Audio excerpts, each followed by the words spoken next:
40,000 Syrians at risk of starving to death. And that is according to the UN World Food Program, which says people are in dire conditions and winter is making their plight even more difficult. So is there any hope for millions of Syrians? This is Inside Story.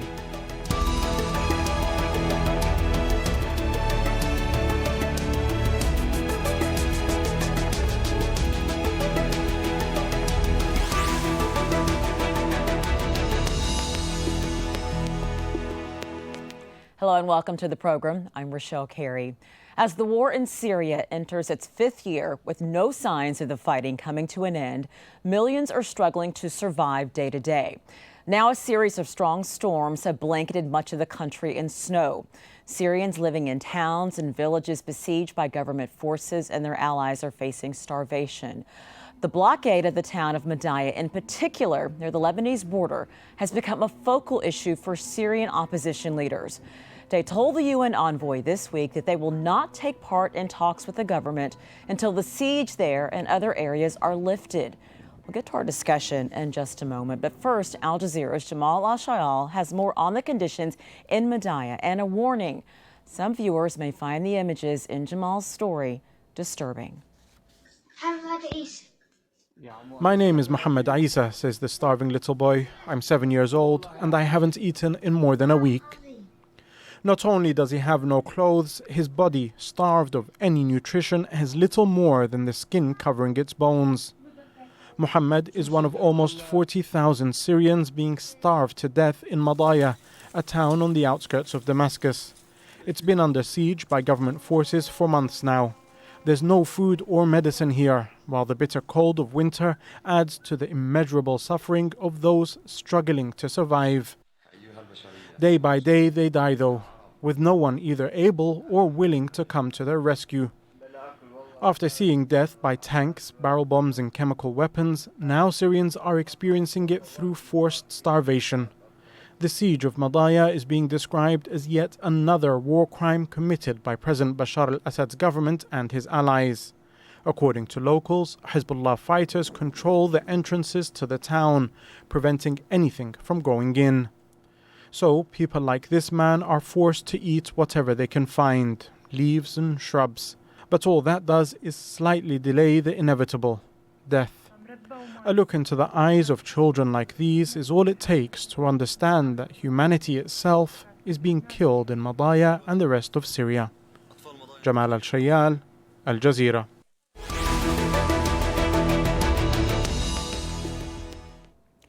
And Syrians who've escaped the war at home are also facing bitter winter conditions in Europe.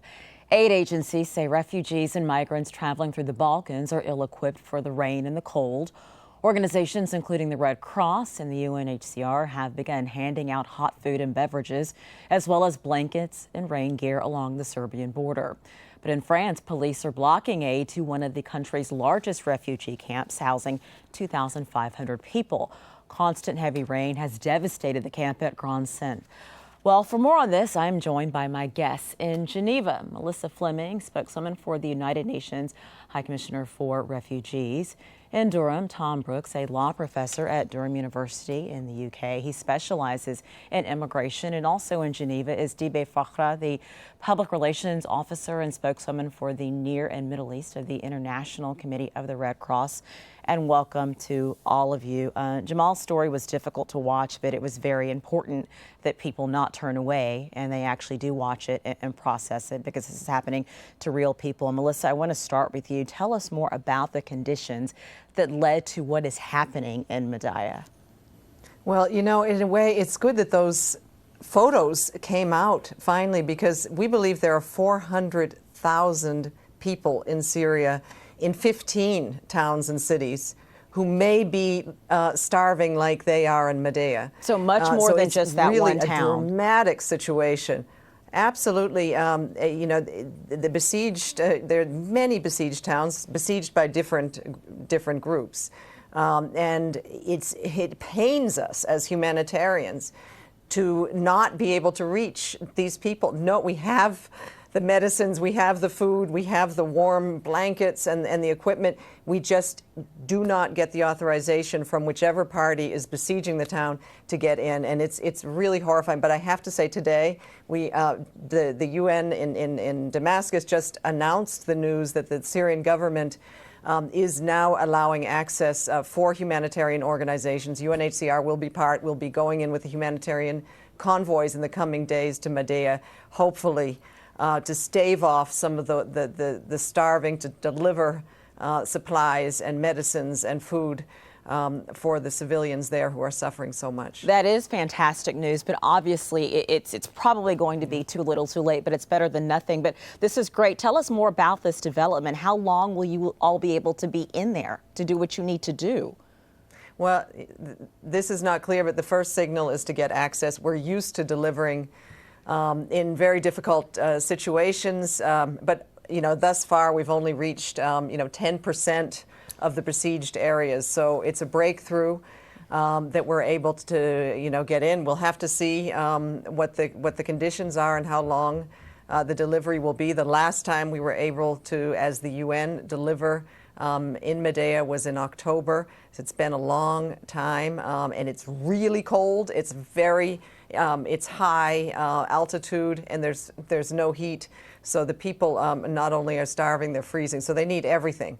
And we'll do what we can as the UN, as the ICRC. I'm glad we have a colleague from ICRC there. They're doing amazing work in Syria, and including the Syrian Arab Red Crescent, to deliver to people in really, really, really difficult areas. So step by step, we hope that we will have access all across Syria. It is really against international law as a tactic of war to allow people to starve. That was actually my very next question. As I'm sure you saw in Jamal's reporting, there are people that are saying that what is happening here is in fact a war crime. Do you agree with that assessment?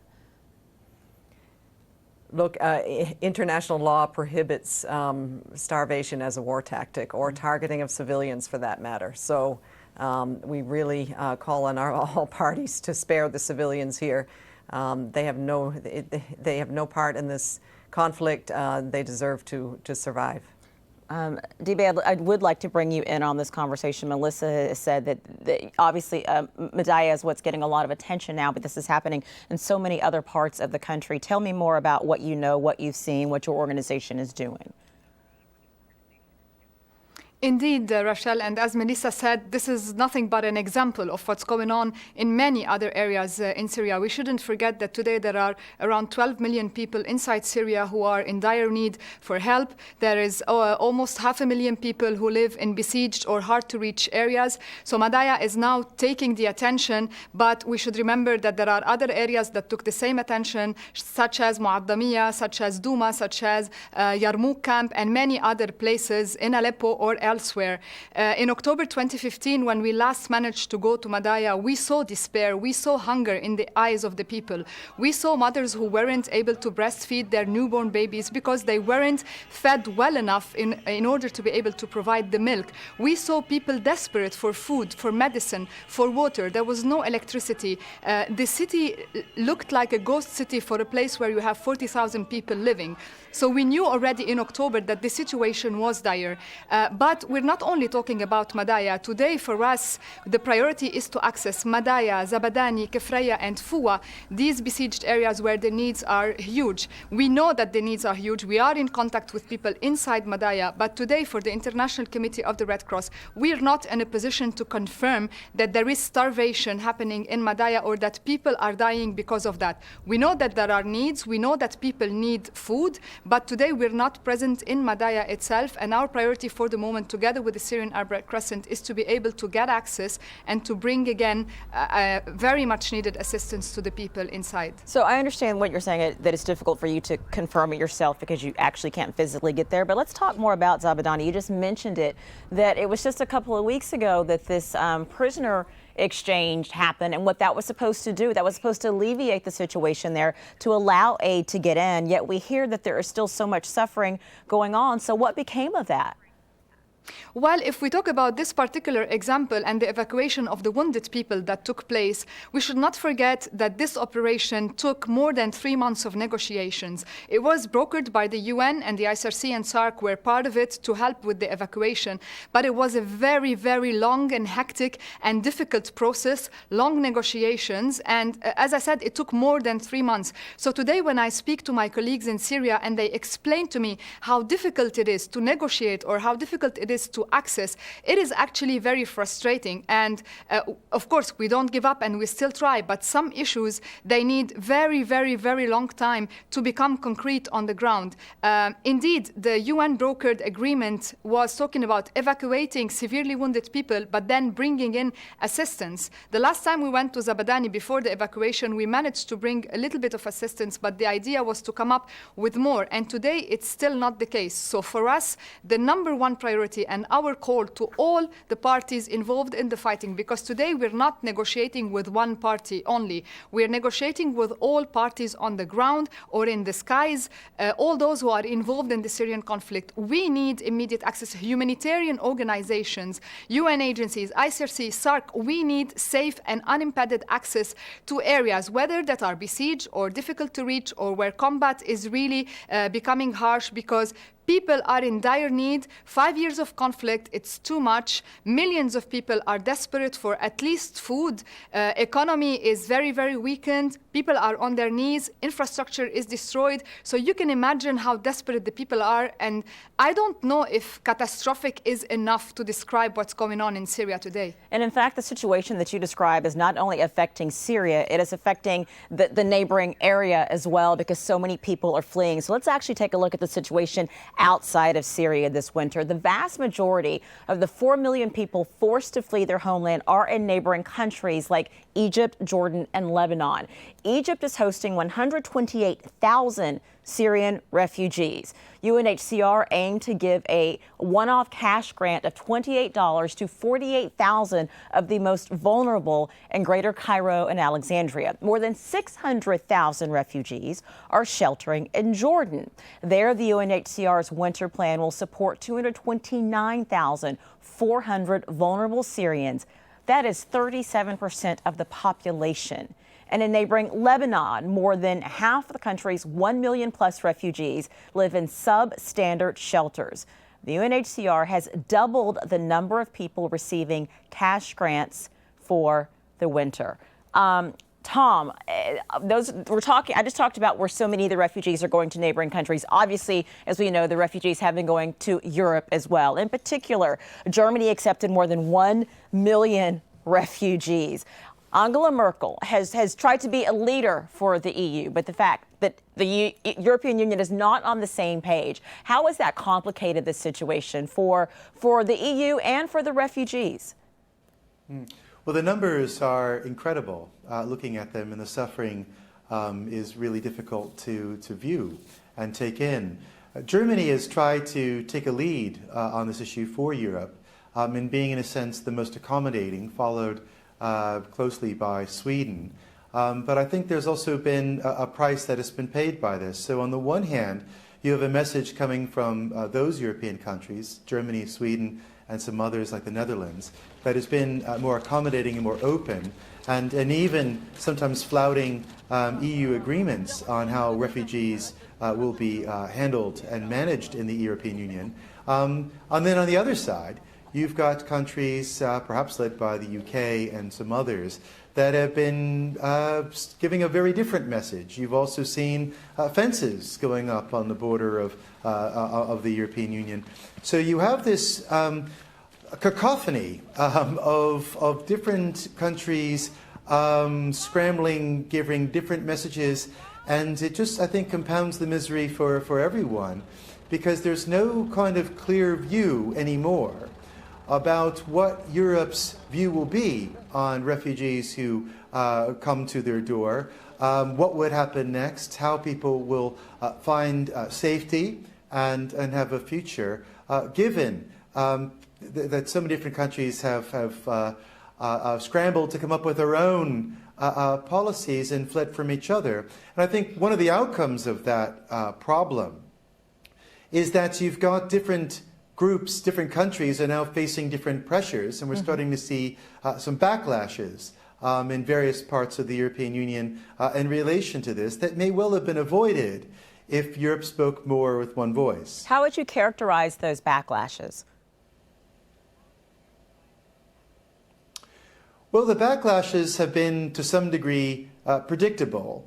So countries on the border that have, countries on Europe's border, such as Greece, for one particular example, has taken in an awful lot of the people coming in as refugees into Europe. And of course, Greece has got other problems. They're struggling with a very serious financial crisis anyway, that is compounded greatly by having to also deal with the management and processing of people, claims for asylum arriving on their shore. And of course, so there we have people already struggling for what limited resource there is in some of the most austere of austerity that Europe has, and what little funding is available is going towards this at a time that the Greeks probably at least want to divert it. On the other side of the coin, away from the border of Europe, inside, say, with Germany, where you have 1.1 million refugees taken in just last year. So that's over 1 million people who have arrived in Germany, probably arrived in Europe for the first time, may well have never been in a European country before. Your commentator noted the cold that's setting in, and that's certainly setting in Germany as well. And people then, now that they're there, that's great. They're not suffering in the lands that they've left, but now there's what to do next. And so in these countries where there is also pressures on finances, perhaps not quite like Greece, but where there is the demographics, the population of local communities has changed quite a lot for some of them. We see a lot of resistance to the new neighbors that a lot of people have, and this in some sense erupted to some degree in recent events in Cologne. That has led to Germany going from only a few months ago saying, please, refugees, we'll send out buses to collect you and drive you directly to Germany, to now anyone caught up in certain criminal activities will immediately deport you. The line is hardened, and the rhetoric has certainly changed pretty quickly. And it seems through all of this, Melissa, that a generation of young Syrians are being lost to us, and I don't know. That sounds a bit dramatic, but it's heartbreaking to see what's happening. Could you speak to that, please? Yeah. So if we go back to inside Syria and to the neighboring countries, in fact, it's of course there's hardly a school operating inside Syria, so the children there are just trying to just survive. I mean, education is a long lost dream for many. In the neighboring countries, I find it shameful that the international community has not come up with the funding necessary to supply and support the schools so that every single Syrian refugee child could be in school. What we're seeing is that many of the children are working instead of being in school. And it's just, frankly, very short-sighted. What we have here is a population of children, of 2 million children in the neighboring countries who are the future of Syria.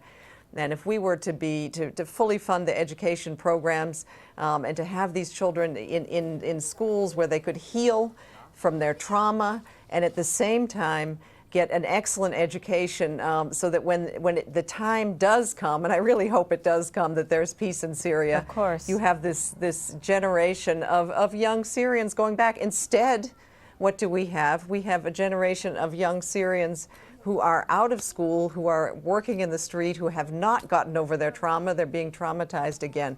It's really short-sighted. I think, though, luckily, the good news out of the refugee crisis coming to Europe is that all of a sudden the world has taken notice. And they've said, why? Why are all these people coming to Europe now? Well, they're finally recognizing that there has not been enough investment in the neighboring countries that are hosting so many, and for the humanitarian programs that would allow Syrians to live a dignified life in exile in those countries. You know, and as you said, yes, the world hopes that there will be peace. And in fact, the warring parties are expected to come together in Geneva later this month. The UN is hoping that peace talks will result in the formation of a national unity government. The civil war has led some 4.3 million Syrians, forced them to flee from their country. Well, Turkey has the largest number of refugees by far, hosting close to 2 million Syrians. So let's pause for a moment to watch this report from Sue Turton at a refugee camp in the southern city of Kilis. Meet the boys from the Kilis refugee camp. These guys have grown up here. They know nothing about Syria other than it's always been at war. But they hear of what's going on across the border on the TV and their parents talking about it. Ali here, he's 9 and he comes from Moa, and he's heard in the last 2 days they've been dropping bombs on his town. And Abdullah behind me, he's been talking about Madaya. Madaya, of course, with the dreadful images of people starving there. He says he's heard of people just eating paper. Now, they don't know the Syria that wasn't at war, and they certainly don't know there are talks taking place from the 25th of January in Geneva to try and stop this conflict. Now, they don't understand that. They don't really realise that the international community is trying to pull together all sides. But if anything should focus the minds of the politicians and the diplomats who are trying to get those parties around the table, it's these faces. And Sue is right there, Dibe. If the children can't get your attention, who can? Dibe, do you all have the resources that you need if you can just get to the right places to help the refugees? We do actually, but our biggest operation is inside Syria. In the neighboring countries, in particular in Lebanon and in Jordan, the biggest bulk, if you want, is handled by the UN. We're only helping where we can. We have some projects, but our biggest operation for Syria is inside the country. And yes, we do have the resources. Yes, we do have big teams that are present in country. Actually, our operations for Syria are the biggest for the ICRC worldwide, but we need access. We are ready. We want to do more, we can do more, but we want willingness, we want authorization, we want access to be able to help millions of people. And as you very correctly stated, it is heartbreaking to see how the world is forgetting how people inside Syria are suffering, and they just wait for one striking image or a wave of refugees or migrants going somewhere to remember that it has been 5 years that people are suffering in Syria. We have millions of people now that are really in dire need of help. And when we do talk to people, whether in Jordan or in Lebanon or even inside Syria, it's heartbreaking. Recently, we've been talking to people to see what they expect with another winter coming. And some of them told us, we prefer to die before having to face another winter coming in Syria. And indeed, another winter came. It's extremely cold. Some people are living in very, very harsh conditions. We can see people bringing rubbish and bringing plastic, bringing anything they can find in the street to just try to burn it and have a little bit of heat. And here I don't want to talk about the health hazards that this can cause, but the situation is, heartbreaking is not enough to say what's going on. Children are desperate. They want to just live with their family. They want to find back their friends. They want to find back their environment. And today, only a political solution is actually what will or might bring the conflict in Syria to an end. But while waiting for this political solution, humanitarian actors, the ICRC, the UN agency, SARC, whomever wants to help inside Syria, we need unimpeded access. We need to be able to reach the people and to bring the assistance that we do have for them. It's just children wanting to be children, and I don't know who can't understand that. Thanks to all of you for this discussion that needs to continue to happen. I'm sure I'll be calling on all of you again. Melissa Flemming, Thom Brooks, Dibe Fakra, thank you all very much.